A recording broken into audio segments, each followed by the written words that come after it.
Welcome into Duval Daily, presented by GenJag.com. I'm Jordan DeLugo. Thanks so much for tuning in here on Wednesday, December 11th. Jaguars, they've got 4 games left on the schedule. A lot of folks want to talk about how many more games the Jaguars are going to win, right? They just shocked the Titans in Nashville. Maybe not shocked Jaguars fans, but certainly shocked the Titans and Titans fans. There are Titans fans ready to blow it all up after losing to Mac Jones and the Jaguars right at home. So, upcoming, the Jaguars have the Jets in Jacksonville, the Raiders in Vegas, the Titans in Jacksonville, and the Colts in Indy. How many of these games will they win? What will be the impact on the team? If they win a bunch of these games, does it impact jobs potentially? What's the impact on the NFL draft order as well? We're going to take a look at all these things today. Really appreciate y'all tuning in. If you enjoy the content, please like, subscribe, hit that notification bell. Let me know how many games you think the Jaguars are going to win the rest of the way in the comment section below. Really appreciate y'all being here. So, looking at these final 4 games, I would say they'll lose to the Jets. When I look at this game, it is in Jacksonville. They are wearing the Prowlers, I believe. So that's obviously, you would hate to see them losing the Prowlers. But honestly, I just think the Jets are a better team right now than the Jaguars. And I know the Jets have not won a lot more games than the Jaguars. I'm aware of that. But I think when you look at what they have from a roster standpoint, I just think they're more competitive right now. And Mac Jones at quarterback, I mean, I know the Jaguars won last week. Their offense was atrocious. Their defense was really bad. I mean, there were some good performances, but I thought the Titans blew that game, quite frankly, more than the Jaguars winning it. That's kind of how I viewed it.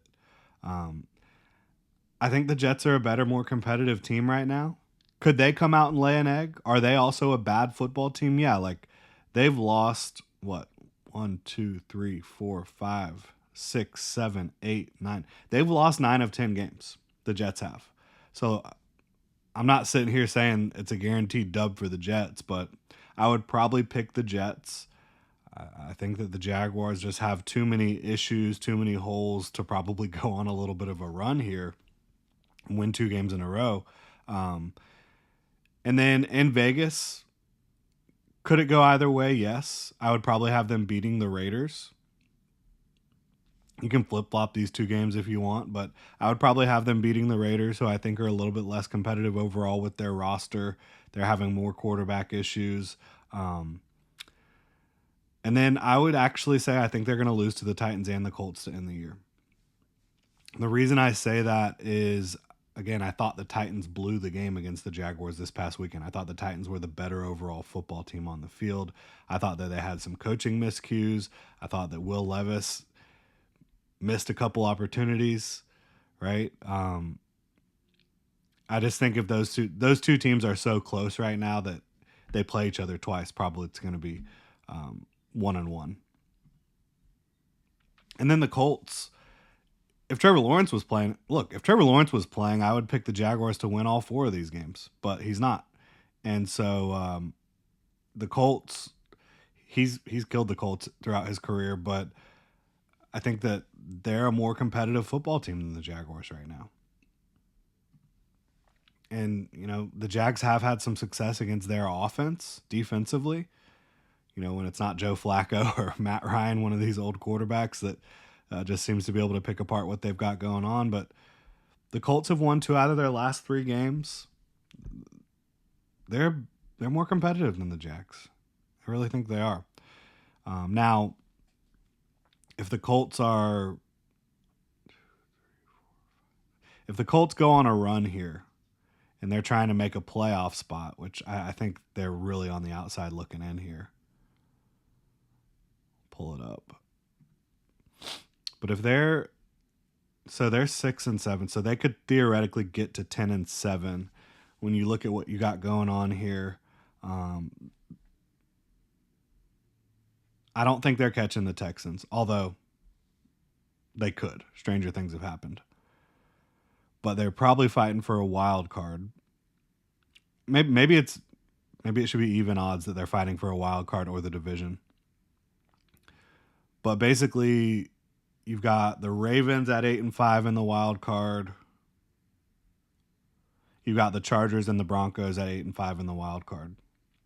So they could theoretically be playing for a chance to make the playoffs in that final week of the season, which would put a lot of pressure on them and give the Jaguars some incentive and real incentive to go beat a division rival and keep them out of the playoffs. So we'll see how it plays out, but I think the Colts will be the better team that week. Obviously, things can change over the next few weeks, but I think the Jaguars will go 1-3. Almost said 11-3 here, guys. 1-3,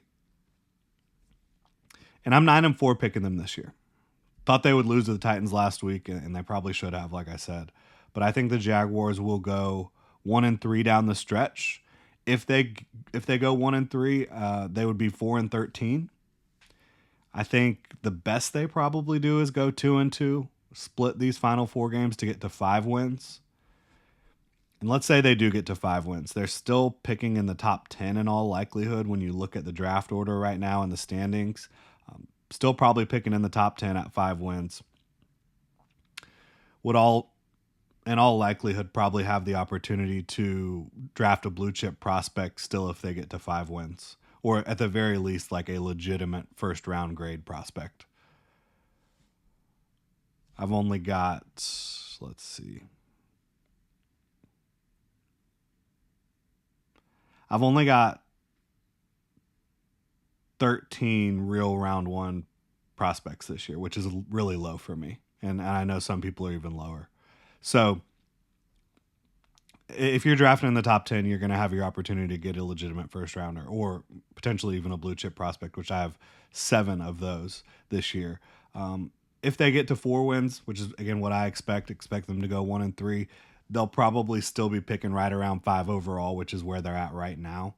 And I'll absolutely have their opportunity to draft a blue chip prospect, whether that be an interior defensive lineman like Mason Graham, a interior offensive lineman like Will Campbell, who I think can play center or guard at an extremely high level in the NFL.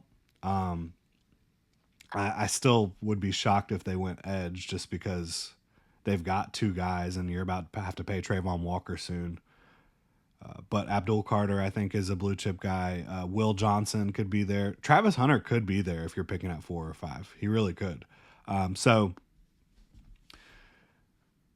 they'll have good options. Now, if they somehow do get to the 6 or 7 win mark, I think that they would probably end up falling to the 11 to 15 range in the draft. And that would be potentially problematic, in my opinion. You could still potentially get a guy there that you feel really good about, but that effect is cascading throughout the entire draft. It's not just 11 to 15 in the first round. It's every round after that as well. So that would be problematic. That would be an issue. But again, I would not really be worried about that right now because I don't think that's going to happen. It could. We'll see. Let me know what y'all think. But looking at another kind of related topic here, Prune 1198, one of our viewers on YouTube, asked about this, asked if I would talk about it in a video. And I thought it was worth talking about. He asked if I would talk about the Jaguars losing 7 games by 5 points or less. Prune says they think that shows the Jaguars are not far from being elite again. Here's my thing. When it comes to jobs, when it comes to talking about all these games they've lost that were close games, to me it says the Jaguars aren't far from being average again, because right now they are way below average, right? And this ties back into jobs because the way I look at it, the Jaguars would be average at worst this year with better situational coaching and better roster management. What do I mean by that? The situational coaching. Going into a shell against the Miami Dolphins in week 1 when they're hot. Like, read the room. Know your team. You think that your team, the Jacksonville Jaguars, that you've coached for the last 2 years, is going to somehow go into fourth quarter of a game and win the game just running the ball against an offense that is lighting your defense up.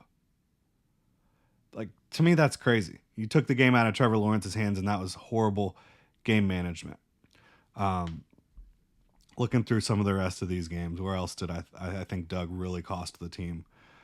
Against the Browns, there were some stupid decisions as well, like trying to go for that.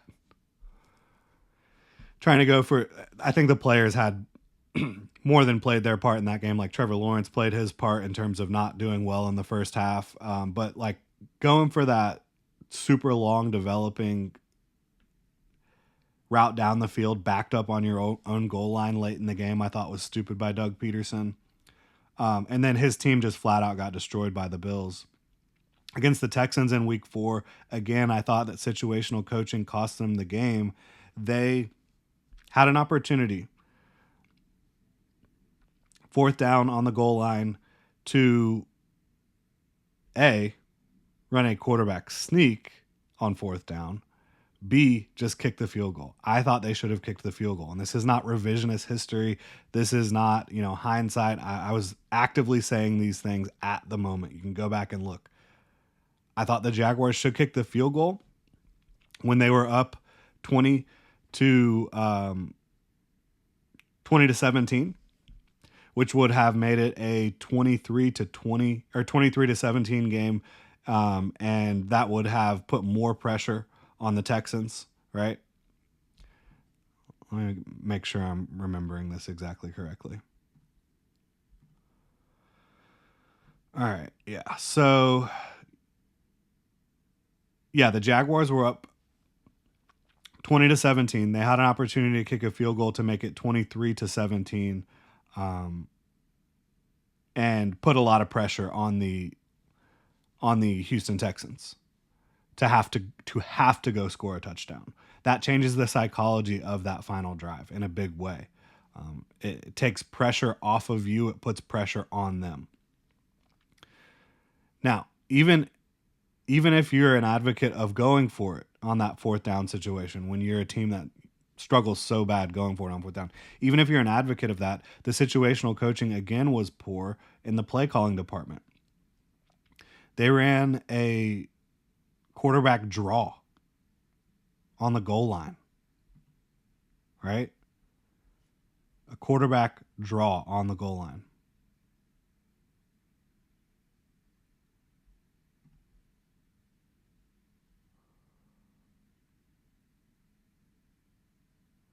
Yeah. And that was at the beginning of the fourth quarter. So there was actually still a lot of time left. But I thought that in that situation, going up 23 to 17 would have been really smart because, again, you're putting pressure on the Texans to score a touchdown. But also, at the end of the game, instead of being down by 4, you would have only been down by 1. I was misremembering a little bit. At the end of the game, you would have only been down by by 1 instead of being down by 4. All you would have had to do at the end of the game is get a field goal. So again, I thought that was poor, but even worse, more egregious, was the quarterback draw at the 1-yard line instead of doing a quarterback sneak. I mean, Trevor Lawrence has proven time and time again that he can get the quarterback sneak done. Instead, you do a draw. So I thought that was horrible. Game management, situational coaching, right? Against the Bears, again, the team just got their butts kicked. Against the Patriots, they won that football game, but they had an opportunity to go up 3 scores. Instead, they decided to go for it in a situation that wasn't even going to earn them points on fourth down. I thought against a better team, that would have cost them that football game. Absolutely. So just in the first 1, 2, 3, 4, 5, 6, 7 weeks, I thought that, at least 3 games were decided by Doug Peterson making poor decisions. And that's not acceptable, in my opinion. And Doug Peterson says he's not going to coach these guys as if he wants to coach his players as if they are a really, really good potential Super Bowl caliber team every single week. But in my opinion, you've got to read the room. You've got to make better decisions in key situations. Like, I know everybody gets excited about Dan Campbell always going for it on fourth down, and Doug Peterson pretty much does the same thing. But there are situations where you should not do that. And we've seen it plenty of times this year with Doug Peterson. We saw it last year with Dan Campbell.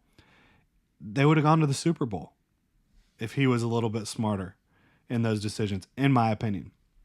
And I'm not saying you don't ever go for it on fourth down. I like being aggressive, but I also think at the end of the game, when points and strategy and there's a finite amount of drives left, or at inflection points where you have the opportunity to go up 3 scores instead of 2, and when you're going for it on fourth down, you're not even guaranteeing yourself points. You're just giving yourself the opportunity to continue to try to score points on that drive.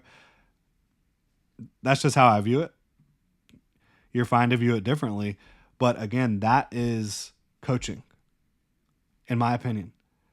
Better coaching, better situational coaching would have given the Jaguars the opportunity to, at this point in the season, still be fighting for it.